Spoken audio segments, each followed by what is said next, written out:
हमने अक्सर ये लाइन सुनी होती है कि electric field inside the metal is always zero. बिल्कुल सही बात है ये, और इस पे बेस्ड एक कंसेप्ट भी है फेराडे केज का। पर कई बार एग्जाम में हमसे क्वेश्चन गलत हो जाते हैं, क्योंकि ये एक बहुत बड़ा मिसकंसेप्शन भी है। कई जगह हमें समझ में नहीं आ पाता और कुछ का कुछ लगा देते हैं। समझते हैं कैसे। ऐसा समझो, आपको दिया हुआ है electric field inside metal is always zero. इसको समझते हैं क्यों। ये है कोई मेटल, सॉलिड मेटल, कोई चंक है मेटल का, मोटा सा कुछ मेटल है। इसको आपने रखा इलेक्ट्रिक फील्ड में, ये रखा इलेक्ट्रिक फील्ड में। हमें पता है इलेक्ट्रिक फील्ड कैसा चलता है, पॉजिटिव टू नेगेटिव। ठीक है, पॉजिटिव टू नेगेटिव इलेक्ट्रिक, यहीं पे बना दिया हमने, पॉजिटिव टू नेगेटिव। अब इस पॉजिटिव की वजह से इस मेटल के इलेक्ट्रॉन इधर अट्रैक्ट होने लगेंगे, तो ये हिस्सा थोड़ा सा नेगेटिवली चार्ज होगा। और क्योंकि इलेक्ट्रॉन कंपैरेटिवली इधर शिफ्ट होने लगेंगे, सारे नहीं होंगे, कुछ कुछ, तो ये हिस्सा कंपैरेटिवली पॉजिटिव हो जाएगा। अब हमें भी पता है कि जब पॉजिटिव और नेगेटिव हो गया तो पॉजिटिव से नेगेटिव क्या फ्लो होता है, इलेक्ट्रिक फील्ड फ्लो होता है। ये फ्लो हो गया इलेक्ट्रिक फील्ड। अब आप बोलोगे कि मेटल के अंदर इलेक्ट्रिक फील्ड, यस होता है फ्लो, लेकिन उतना ही फ्लो हो जाता है जितना आउटसाइड का है। मेटल के अंदर इलेक्ट्रिक फील्ड बनता है, लेकिन उतना ही बन जाता है जितना बाहर का है। जो पढ़ने लिखने में होशियार है उनको पता होगा कि ऐसा क्यों होता है, क्योंकि मेटल के लिए एप्सिलॉन आर जो होती है वो इनफाइनाइट होती है। Dielectric constant for metal is infinite, मतलब मेटल के अंदर उतना ही इलेक्ट्रिक फील्ड बन जाएगा जितना बाहर बन रहा है, लेकिन अपोजिट डायरेक्शन का बनेगा। बाहर वाला है राइट साइड, अंदर वाला बना left side.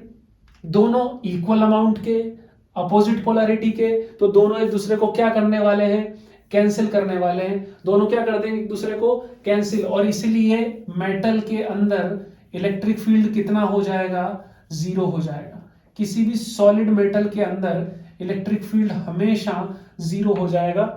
E inside equals to zero. Metal के अंदर इलेक्ट्रिक फील्ड जीरो। कोई भी इलेक्ट्रिक फील्ड लाइंस, कोई भी दुनिया की सबसे ताकतवर इलेक्ट्रिक फील्ड लाइंस भी मेटल को पेनिट्रेट नहीं कर सकती, उसके अंदर नहीं जा सकती। ये जो मेटल है, सॉलिड चंक है, इसके अंदर ये कभी नहीं जा पाएगी। ये बात हमें समझ में आती है।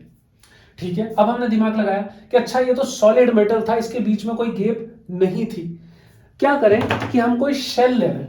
ये लिया हमने शेल। ये क्या है, होलो स्फेयर बोल सकते हो या फिर होलो शेल। शेल वैसे होलो ही होता है, वो लिया आपने। और यहां पर अगेन आपने लगाया एक इलेक्ट्रिक फील्ड। ये रहा electric field, positive to negative चलता है। इधर ये पॉजिटिव है और ये नेगेटिव है। इस पॉजिटिव की वजह से यहां पर आएगा नेगेटिव और यहां पर आएगा पॉजिटिव, ऐसा ही तो होगा। यहां पर आएगा नेगेटिव और यहां पर आएगा पॉजिटिव। इसके चक्कर में यहां पर इलेक्ट्रिक फील्ड लाइंस जाती हैं, लेकिन वो कैसे जा पाती हैं, आपने देखा होगा कई बार क्वेश्चन पूछे जाते हैं। ये इलेक्ट्रिक फील्ड लाइन ऐसे गई, अंदर नहीं जा पाई, पेनिट्रेट नहीं कर पाई, और ये आई ऐसे 90 डिग्री बनाते हुए बाहर निकल गई। ये आई, ये 90 डिग्री बनाया और ये ऐसे। आपने डायग्राम खूब देखे होंगे। ये तो ये नेगेटिव पे आती है, पॉजिटिव से निकलती है, वैसा ही तो है। अंदर इलेक्ट्रिक फील्ड फिर से क्या रहा, जीरो रहा। अब आप बोलोगे चाहे सॉलिड मेटल हो या होलो हो, मतलब सिर्फ ये मेटल का कवरिंग था, बस अंदर थोड़ी मेटल भरा हुआ है, तब भी इलेक्ट्रिक फील्ड जीरो है। यही मिसकंसेप्शन है। मेटल के अंदर इलेक्ट्रिक फील्ड जीरो होना इज अ डिफरेंट केस, और मेटल के अंदर किसी फ्री स्पेस में, मेटल के अंदर किसी जगह में, मेटल के अंदर किसी कैविटी में इलेक्ट्रिक फील्ड जीरो होना is a different thing. Metal के अंदर हमेशा इलेक्ट्रिक फील्ड जीरो होगा, लेकिन मेटल के अंदर कैविटी में इलेक्ट्रिक फील्ड हमेशा जीरो हो, यह जरूरी नहीं है। समझते हैं कैसे। मान लो ये तो वो केस है जब आपने अंदर कोई चार्ज रख ही नहीं रखा। इस कैविटी के अंदर कोई चार्ज नहीं है। मैं क्या करूं, इस कैविटी के अंदर यहां पर कोई चार्ज रख दूं। ये रख दिया मैंने चार्ज एक Q, प्लस Q। इस प्लस Q की वजह से इस मेटल शेल के अंदर एक नेगेटिव चार्ज इंड्यूस्ड होगा कि नहीं होगा, जरूर होगा। इस नेगेटिव चार्ज के अंदर इंड्यूस्ड होने की वजह से बाहर कौन सा चार्ज इंड्यूस्ड होगा, पॉजिटिव, मतलब बाहर एक्सेस में पॉजिटिव चार्ज आया, थोड़ा सा चार्ज आया पॉजिटिव, जो कि इस इलेक्ट्रिक फील्ड की वजह से वापस से जो रिडिस्ट्रीब्यूट होगा, डेफिनेटली होगा। लेकिन अगर हम अंदर ही फोकस करें, एक बार को सिर्फ अंदर ही फोकस कर रहे हैं, बाहर करेंगे तो फिर ये डायग्राम बहुत गंदा बन जाएगा, वो रिडिस्ट्रीब्यूट होगा। लेकिन आप ये तो देखो, अंदर तो होगा ना, पॉजिटिव की वजह से नेगेटिव चार्ज इंड्यूस्ड हुआ, तो अंदर क्या बना, इलेक्ट्रिक फील्ड बन गया, ये बन गया इलेक्ट्रिक फील्ड। हम तो सोच के बैठे थे कि मेटल के अंदर कभी भी इलेक्ट्रिक फील्ड हो ही नहीं सकता, नहीं हो सकता, सही बात है। लेकिन मेटल के अंदर अगर कोई कैविटी है, कोई स्पेस है और वहां पर चार्ज रख दिया तो उसके अंदर इलेक्ट्रिक फील्ड होने से कोई रोक नहीं सकता। ये चार्ज तो अपनी प्रॉपर्टी शो करेगा ना। यहां देखो आप एक और चीज, ये कोई मेटल है लेकिन इसके अंदर कोई कैविटी है, कोई मैन्युफैक्चरिंग डिफेक्ट रह गया, गैप रह गया। अब इसको रखा आपने इलेक्ट्रिक फील्ड में, इसको मैं यहां से मिटा रहा हूं, इसको आपने रखा इलेक्ट्रिक फील्ड में, ऐसे, ये ऐसे ही जाएगा, हमेशा परपेंडिकुलर जाएगा, इलेक्ट्रिक फील्ड लाइंस हमेशा परपेंडिकुलर बनाएगी। इलेक्ट्रिक फील्ड में रख दिया, दुनिया के सबसे खतरनाक इलेक्ट्रिक फील्ड में रख दिया, तब भी अंदर, इसके अंदर इस जगह पर इलेक्ट्रिक फील्ड जीरो है और इस जगह भी इलेक्ट्रिक फील्ड जीरो है, मतलब इस मेटल के इटसेल्फ अंदर जीरो रहा और कैविटी में भी इलेक्ट्रिक फील्ड कितना रहा, जीरो रहा। कैविटी में भी जीरो है, यहां पर भी जीरो है, ये बात यहां तक समझ में आती है। लेकिन अगर मैं इसके अंदर एक चार्ज रख दूं तो उस चार्ज की तो अपनी कुछ प्रॉपर्टीज हैं, वो तो इलेक्ट्रिक फील्ड शो करेगा, तो यस, वो अपना इलेक्ट्रिक फील्ड शो करके रहेगा। लेकिन एक बात ध्यान से समझना, जो इलेक्ट्रिक फील्ड आएगा, जैसे ये जो इलेक्ट्रिक फील्ड आया इस चार्ज की वजह से, ये इसके खुद की वजह से आया, ना कि ग्रीन, ये रेड वाला अंदर आ गया। बाहर वाले इलेक्ट्रिक फील्ड का अंदर कोई इन्फ्लुएंस नहीं होगा।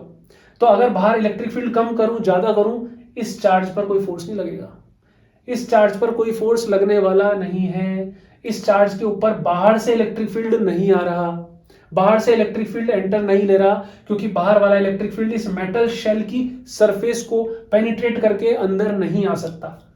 और इस ग्रीन वाले की वजह से भी जो आएगा वो चार्ज डिस्ट्रीब्यूशन की वजह से आएगा, डायरेक्ट ही नहीं जा पाएगा। तो चार्ज डिस्ट्रीब्यूशन हुआ, मतलब इसके अंदर आप एक चीज समझ लो, बहुत सारा कंफ्यूजन हो गया होगा। उस कंफ्यूजन को समझने के लिए मैं एक और चीज बनाता हूं। मैंने एक मोटा शेल बनाया, मोटी शीट का शेल, काफी मोटी शीट ली, ये शेल है, मतलब ये यहां से भरा हुआ है, सिमेट्रिकल बनाने की कोशिश करते हैं। ये इसको मैं हटा देता हूं। ये बनाया मैंने एक शेल, मोटी सी शीट का, मतलब ये काफी मोटी शीट है और खोखला अंदर से, इसलिए शेल बोल रहा हूं। इस शेल को मैंने रखा इलेक्ट्रिक फील्ड में, अंदर इलेक्ट्रिक फील्ड कितना रहेगा, जीरो, और इस मेटल के खुद के अंदर भी इलेक्ट्रिक फील्ड कितना रहेगा, यहां पर भी जीरो। खत्म का, कोई सोचने वाली बात ही नहीं, हमेशा होगा अंदर इलेक्ट्रिक फील्ड जीरो, क्योंकि ये जो रेड वाली इलेक्ट्रिक फील्ड लाइन है इस मेटल को पेनिट्रेट करके अंदर जा ही नहीं पाई, तो ना तो यहां जा पाई ना यहां जा पाई, सब जगह इलेक्ट्रिक फील्ड कितना हो गया, जीरो हो गया। लेकिन वही एक दूसरा केस लेते हैं, ये मेटल, यहां रखा मैंने एक चार्ज Q, इस पॉजिटिव चार्ज की वजह से इस मेटल के इनसाइड सरफेस पर नेगेटिव चार्ज इंड्यूस्ड हुआ, जिस वजह से इस नेगेटिव की वजह से सीधा बाहर जाके पॉजिटिव चार्ज इंड्यूस्ड हुआ। जितना चार्ज सेंटर पे रखा था वो बाहर आ गया। अब यहां से इलेक्ट्रिक फील्ड लाइंस निकलेंगी, तो मतलब यहां से इस पॉजिटिव से इलेक्ट्रिक फील्ड लाइन चलेगी, इस पॉजिटिव से इलेक्ट्रिक फील्ड लाइन चली ऐसे, नेगेटिव पे आके खत्म, टर्मिनेट, देन फिर बाहर पॉजिटिव से चली और वो नेगेटिव को ढूंढने जा रही है, पॉजिटिव से चली और वो नेगेटिव को ढूंढने जा रही है। ये पॉजिटिव, आपको खुद को पता है, अगर आप यहां पर देखोगे किसी भी शेल, किसी भी स्फीयर की वजह से आउटसाइड पोटेंशियल ऐसा बिहेव करता है जैसे सारा का सारा चार्ज कहां, उसके सेंटर पर हो। तो आप देख रहे हो यहां पर इस जगह पर इलेक्ट्रिक फील्ड ई इनसाइड तो कितना है, जीरो। किसी भी केस में देख के आप मुझे बता दो कि मेटल के अंदर, खुद के अंदर कोई इलेक्ट्रिक फील्ड आया। और ऐसा केस भी है कि देखो अंदर इलेक्ट्रिक फील्ड जीरो भी है कैविटी में, स्पेस में, और यहां नहीं भी है। डिफरेंस है सिर्फ चार्ज का। अच्छा खासा ये मिसकंसेप्शन रहता है स्टूडेंट में, अब नहीं रहना चाहिए वीडियो देख के। और अगर आपको लगता है आपके कुछ दोस्त हैं और उनको भी मिसकंसेप्शन है, तो इस वीडियो को शेयर जरूर करिएगा और इस चैनल को सपोर्ट करिएगा। मिलता हूं आपसे और भी वीडियो में। Take care.